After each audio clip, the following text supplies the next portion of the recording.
A Agência Nacional de Saúde divulga novas regras para avaliar planos. Nessa edição você vai ver também. No Amapá, a Capitania dos Portos realiza Operação Verão 2013. Governador de Rondônia discute políticas para o desenvolvimento energético com embaixadores da Bolívia. Em Roraima, projeto Cidadão do Futuro pretende formar condutores responsáveis. E ainda, Ministério Público do Amazonas define processo de reabertura da praia da Ponta Negra. A data para a reabertura da praia continua indefinida, mas há previsão para a assinatura do termo de ajustamento de conduta no dia 11 de março. Está no ar o Jornal da Amazônia. Olá, boa noite. A Praia da Ponta Negra é um dos principais pontos turísticos da capital amazonense. Porém, não é utilizada pelos banhistas desde o fim de 2012. Uma boa notícia para aqueles que gostam de curtir o Rio Negro. O Ministério Público do Estado já definiu as datas para o processo de reabertura da praia.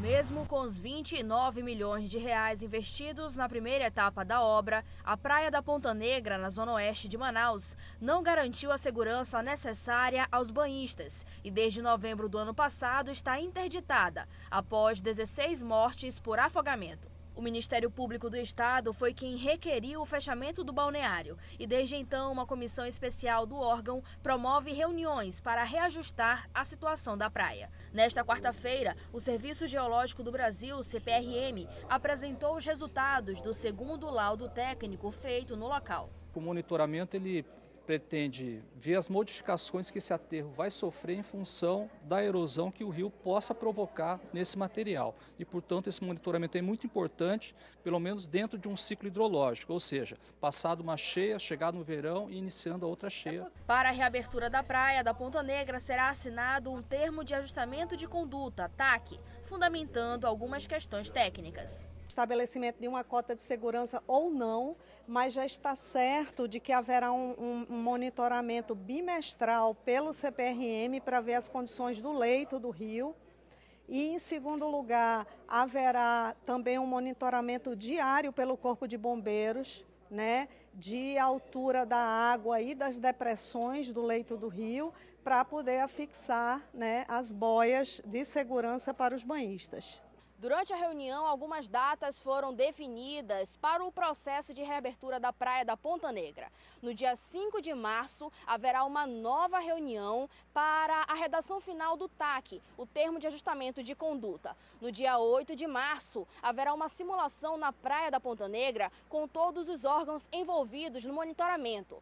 No dia 11 de março, haverá então a reunião para a assinatura do TAC, o termo de ajustamento de conduta. O problema da energia elétrica é enfrentado por diversos estados brasileiros. Pensando nisso, o governador de Rondônia participa de reunião com embaixadores da Bolívia e do Brasil. Momento de debater sobre a construção de hidrelétricas e acordos entre os países. O governador do estado, Confúcio Moura, embaixadores da Bolívia e do Brasil e o secretariado do governo discutiram assuntos de interesse dos dois países. Um dos principais é o movimento em favor da construção da ponte binacional e da usina Cachoeira Ribeirão. A partir desse encontro, acordos podem ser firmados. Segundo o embaixador brasileiro, Marcel Beato, uma oportunidade para discutir diversos assuntos de interesse comum aos dois países. O diplomata boliviano destacou a qualidade de vida como ponto importante nas discussões. A Páscoa só será comemorada no dia 31 de março, mas os supermercados já estão abastecidos com ovos de chocolate. O consumidor deve estar atento às normas do Inmetro na hora da compra. Para garantir a segurança dos amantes do produto, o IPEM Amazonas realiza a Operação Páscoa. Faltando pouco mais de um mês para a Páscoa, os estabelecimentos comerciais já estão com as prateleiras recheadas de ovos de chocolate.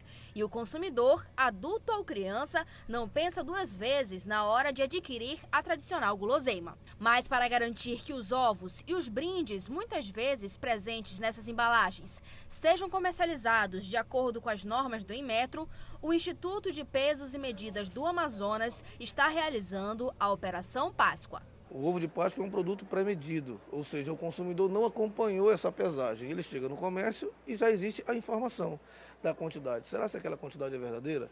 O IPEM, até março, 22 de março, estará testando esses ovos de Páscoa, verificando, primeiro, se a quantidade é verdadeira. Segundo, se os brinquedos que são dados como brinde atendem às normas de segurança. Até esta quarta-feira, 2.000 ovos já haviam sido recolhidos para testes. A operação prossegue até o dia 22 de março e a meta é vistoriar 12.000 unidades do produto em 200 estabelecimentos de Manaus. Quem for flagrado comercializando ovos de Páscoa fora das normas receberá um auto de infração e terá um prazo de 10 dias para apresentar defesa junto ao IPEM Amazonas. As multas variam de R$ 400 a R$ 400 mil. O consumidor que desconfiar ou encontrar alguma irregularidade deve fazer a denúncia à ouvidoria do Instituto. A nossa ouvidoria funciona de 8 às 16h30, de segunda a sexta, e o número é o 0800 092 2020. No último fim de semana, a Capitania dos Portos deu continuidade à Operação Verão 2013 no Amapá. Mais de 30 embarcações foram inspecionadas.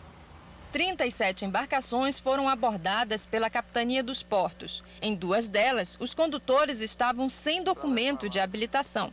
Os barcos ficaram retidos até a apresentação do documento.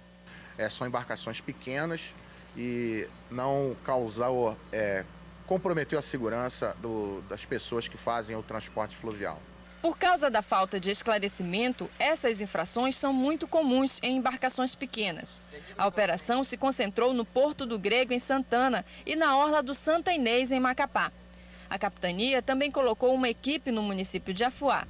Foram verificados se a quantidade de coletes era suficiente ao número de passageiros, documentação do condutor e da embarcação e se havia excesso de passageiros. Desde dezembro, quando iniciou a fiscalização, várias embarcações foram notificadas por estarem sem extintor de incêndio, número de coletes inferior à quantidade de passageiros e superlotação.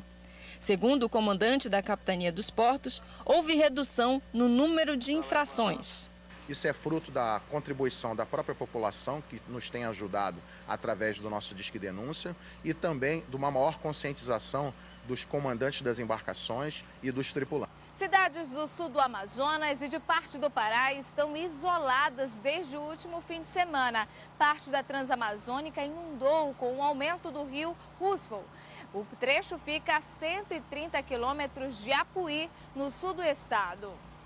Mais de 1 quilômetro da BR-230, conhecida também como Transamazônica, foi engolida pela água. O rio Roosevelt transbordou e provocou uma situação dramática para os moradores desse pedaço do Brasil. A ponte desapareceu. Os moradores dizem que é comum nesse período de chuvas na Amazônia, mas há muitos anos não viam uma cheia tão forte.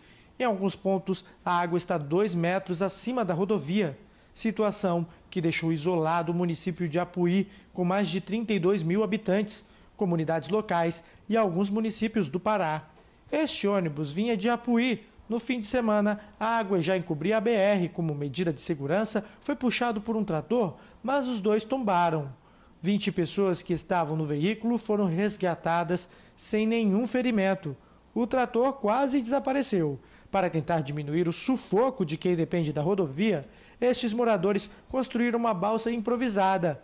Amarraram 3 barcos, colocaram tábuas em cima, tonéis plásticos que servem de boia para fazer a travessia. Um motorzinho conhecido como rabeta puxa a balsa, mas não é barato. R$ 300 para caminhonetes e carros de passeio, R$ 150. Os passageiros dos ônibus também precisam fazer baldeação. Além da passagem, o frete aqui custa R$ 5 por pessoa. Caminhoneiros montaram acampamentos com lonas. Estão desde sábado no meio do nada. A situação é imprevisível, pode durar muitos dias ainda. Quem vai decidir é a natureza. Veja a seguir, em Roraima, mais de 40 adolescentes ingressaram na nova turma do projeto Cidadão do Futuro. Nós voltamos já já. Em Manaus são 21h15.